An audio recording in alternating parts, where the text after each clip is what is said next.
परेशान आत्मा। हेलो दोस्तों, मैं अजय आप लोगों के लिए एक और कहानी लेके आया हूँ जो कि एक परेशान आत्मा की है। ये कहानी एक गांव की है जिसका नाम है कोलागढ़। कोलागढ़ का जंगल बहुत भयानक है। उस जंगल में भूतों प्रेतों का ज्यादा डर था। वहाँ के लोगों का मानना था कि आत्माएं भूत प्रेत होते हैं। उन्होंने भी इस बात पर तब यकीन किया जब उन्होंने ये सब अपनी आंखों से देखा।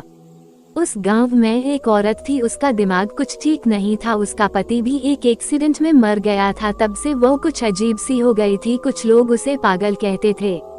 एक बार की बात थी कि सुबह सुबह गांव का एक आदमी जिसका नाम भोला राम था, वह शहर की और कुछ जरूरी काम से निकल पड़ा। गांव के आने जाने का एक ही रास्ता था, वह भी जंगल से गुजरता था, इसलिए लोग उसमें अंधेरे में डर के मारे नहीं जाते थे और शाम होते ही कोई जंगल की तरफ नहीं जाता था।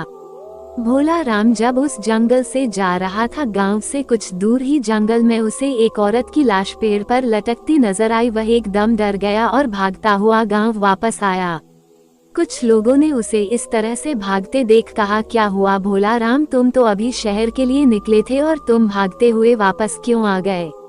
तब भोला राम ने बताया कि मैंने अभी किसी की लाश को पेड़ पर लटकते देखा। वह लाश किसी औरत की है। देखते देखते सारा गांव इकट्ठा हो गया कि क्या हो गया, कहाँ है लाश, चलो चलकर देखते हैं। तब सारा गांव उसे देखने को चल दिया। देखते क्या है कि एक औरत की लाश पेड़ पर लटक रही है। देखते ही गांव वालों ने कहा कि यह तो पागल लग रही है। कुछ लोगों ने कहा इसे नीचे उतारो और इसका दाह संस्कार कर दो। कुछ लोगों ने कहा छोड़ो, इसका है ही कौन जो इसे आग देगा। वैसे भी इससे सारा गांव परेशान हो गया था, चलो इससे तो पीछा छूटा। कुछ बूढ़े लोगों ने कहा कि ऐसा नहीं कहते, शरीर का दाह संस्कार करना जरूरी होता है, नहीं तो उसकी आत्मा भटकती रहती है। तो कुछ लोगों ने कहा कि तो जाकर उतार ले उसे और कर दे दाह संस्कार। बड़े आए सुझाव देने वाले, वैसे भी इस जंगल में आत्माओं की कमी नहीं है और एक और आत्मा सही। चलो धीरे धीरे सारे लोग चलते बने। दोस्तों 8-10 दिन तक वह लाश ऐसे ही पेड़ पर लटकती रही, किसी ने उसे उतारा तक नहीं। एक दिन अचानक उस लाश की रस्सी टूटकर पेड़ों पर अटक गई और पत्तों से छुप गई।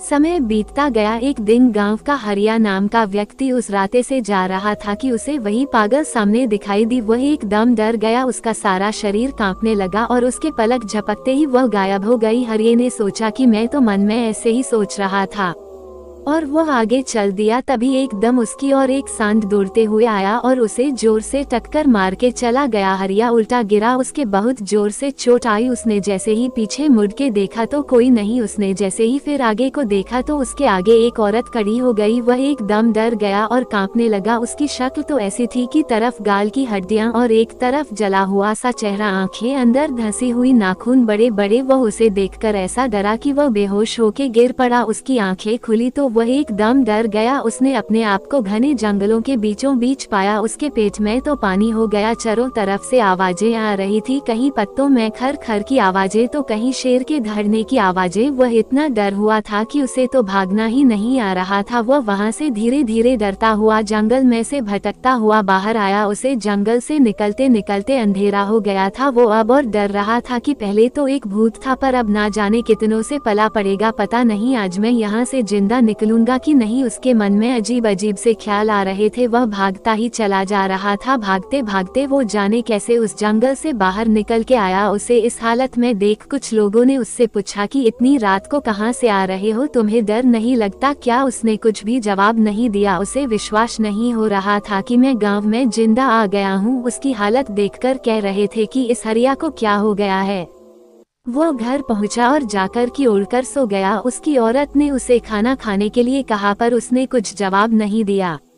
उसने रात को एक सपना देखा और उस सपने में उसी परेशान आत्मा को देखा। वो उससे रो रो कर कह रही थी, मुझे बचा लो, मुझे इस नरक से बचा लो, ये लोग मुझे मार डालेंगे। ऐसा सपना देखकर वह उठ खड़ा हुआ। उसके पसीना निकल आया था और वह ये सोच रहा था कि यह सब मेरे साथ क्यों हो रहा है। सुबह हो गई लेकिन हरिया नहीं जगा। तब उसकी पत्नी ने उसे जगाने के हाथ लगाया तो उसे उसके चेहरे में उसी का चेहरा दिखा। वह चिल्ला पड़ा। तब उसकी ने कहा, क्या हुआ, तुम शाम से कुछ अजीब से डरे हुए लग रहे हो, न शाम को खाना खाया, तुम्हें आखिर हुआ क्या है, मुझे बताओ। तब उसने सारी बात बताई। तब वह जाकर समझी कि आप तभी परेशान हो। धीरे धीरे यह बात सारी गांव में फैल गई कि वह पागल औरत भूत बन गई है। तभी कुछ लोगों ने बताया कि रात को यही आवाज कुछ लोगों ने सुनी जो जंगल से आ रही थी कि मुझे बचाओ, मुझे इस नरक से निकालो। अब तो सारे लोग परेशान थे कि शहर का जाने का रास्ता भी बंद हो गया, अब हम लोग क्या करें। तब कुछ लोगों ने कहा कि हम लोगों को किसी महान आदमी की सलाह लेनी होगी कि यह सब मांजरा क्या है। तब किसी एक आदमी ने कहा कि पास के गांव में नथथीलाल भगत जी रहते हैं, वह आत्माओं के बारे में बहुत कुछ जानते हैं। जब सुखिया के लड़के को एक आत्मा ने पकड़ लिया था तब उन्हीं ने उस आत्मा से उसे छुड़ाया था। तब कुछ लोगों ने कहा यही ठीक रहेगा। सब लोगों ने उस भगत जी को गांव में बुलाया और उन्हें सारी घटना बता दी। भगत जी ने कहा कि तुमने उसके शरीर को न जलाकर बहुत बड़ी गलती कर दी, चाहे वो कैसी भी थी। इतना बड़ा जंगल हो के भी तुम लोगों से 4 लकड़ियों का बंदोबस्त नहीं हो पाया था। इंसान कैसा भी हो, जब वो मर जाता है तो उसका दुश्मन भी उसकी अर्थी को कंधा देने को आ ही जाता है, पर तुमने तो सारी सीमाएं तोड़ दी। चलो अब जो भी हो गया है उससे निपटने के लिए अब तैयारी करो।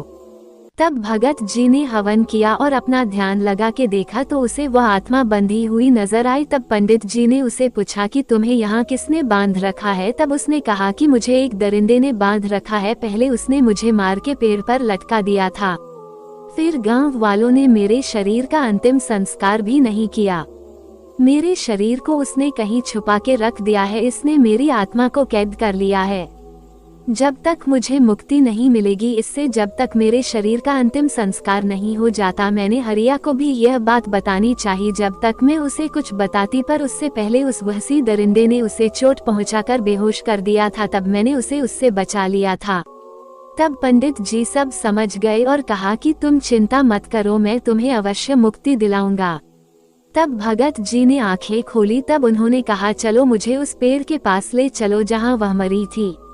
पंडित जी ने कहा कि जिस तरीके से अंतिम संस्कार करते हैं वो सारा सामान ले चलो। तब गांव वाले सारा सामान लेकर चल दिए, पंडित जी आगे आगे और गांव वाले पीछे पीछे। उन्होंने देखा कि वह पेड़ तो बहुत बड़ा हो गया है, वह बहुत घना हो गया है और लाश का कुछ भी अता पता नहीं है, नहीं उसकी हड्डियों का। तब पंडित जी ने कहा कि सारे लोग ऊपर चढ़ के ढूंढो, हमें ये काम शाम होने से पहले करना है। तब सारे लोग उस पेड़ पर चढ़कर उस लाश को ढूंढने लगे। बहुत देर तक वह लाश नहीं मिली। सारे लोग सोचने लगे लाश गई तो गई कहाँ, ना हड्डियों का पता कहाँ गई, एक भी हड्डी नहीं मिली। तब पंडित जी ने नींबू दे दिया सबको और कहा जहाँ यह नींबू लाल हो जाए समझना वहीं पर लाश है। 2-3 मिनट बाद एक आदमी ने कहा ये रही लाश, ये तो हड्डियों का ढांचा है। उसका इतना कहते ही सारे लोग चीखने लगे भूत भूत। उनके सामने एक भयानक आदमी खड़ा है, उसके ये बड़े बड़े दांत, आंखें लाल लाल, मुंह भेड़िए जैसा, ये बड़े नाखून। लोग डर के मारे ऊपर से कूद गए। एक को तो उस भेड़िए ने ऐसा पकड़ के फेंका कि वह सीधा नीचे आके गिरा। हा हा हा हा चिल्लाने लगा, कोई नहीं ले जाएगा इसे, यह मेरी है, इसे मैंने वर्षों से सजा के रखा है। उसने गुस्से में सारा पैर झकझोर दिया। ऐसा होते देख पंडित जी ने मंत्र पढ़ना शुरू किया। पंडित जी को मंत्र पढ़ते देख उसने उन पर हमला बोल दिया। पंडित जी को उठाकर फेंक दिया, पर पंडित जी के मंत्र बंद नहीं हुए। उन्होंने जो मंत्र पढ़ के उसके ऊपर मिट्टी फेंकी, उसके शरीर पर जहाँ जहाँ मिट्टी पड़ी उसका शरीर वहीं से गलता जा रहा था। उसका एक हाथ टूटकर गिरा, वह पंडित जी के ऊपर ऐसा झपटा, पंडित जी उस जगह से हट गए और वह नीचे जा गिरा। पंडित जी ने फिर मंत्र पढ़ के उसके शरीर पर मारा, वह वही ढेर हो गया। उसकी आत्मा निकल के एक गांव वाले के अंदर घुस गई। उसने गांव वालों को ही मारना शुरू कर दिया। उसने तो एक का सिर फाड़ दिया और एक का हाथ चबा गया। इतना खतरनाक होता जा रहा था। उधर शाम होती जा रही थी। तब पंडित जी ने उसकी और रस्सी फेंकी और दूसरी और एक आदमी ने पकड़ के उसे एक पेड़ से बांध दिया और उसको 2-4 मंत्र पढ़ के मारे और लोगों से कहा शाम होने वाली है, इससे पहले यहाँ और आत्माएं आए, पहले उस शव को नीचे उतारो और उसका अंतिम संस्कार कर दो। तब कुछ लोगों ने उसे उठाकर लकड़ियों पर लिटा कर आग लगा दी। वह पेड़ से बंधा हुआ चिल्लाए जा रहा था, मत जलाओ उसे, मत जलाओ उसे। देखते देखते वह हड्डियां राख में परिवर्तित हो गई। उसमें से एक ज्वाला उठती हुई बाहर आई और पंडित जी को नमस्कार किया और कहा कि अगर इसको मारना है तो उसके पहले वाले शरीर को जला दो, तब वो खुद उसके शरीर से निकल जाएगा। ऐसा कहते हुए वह आग का गोला बनकर आकाश की ओर चली गई। तब पंडित जी ने देर न करते हुए उसके शरीर को भी जला दिया। तब वह फिर चिल्लाया, मुझे मत जलाओ, मुझे मत जलाओ। तब तक आग उसके शरीर को जला चुकी थी और उसकी आत्मा उस गांव वाले के शरीर से निकलकर आकाश में चली गई। तब उस आदमी को रस्सी से छोड़ दिया। तब उसका शरीर होश में आया। तब सब लोग उसे लेकर गांव आए। तब सबने भगत जी को राम राम कहा और भगत जी अपने गांव चले गए। तब से उस गांव शांति आ गई।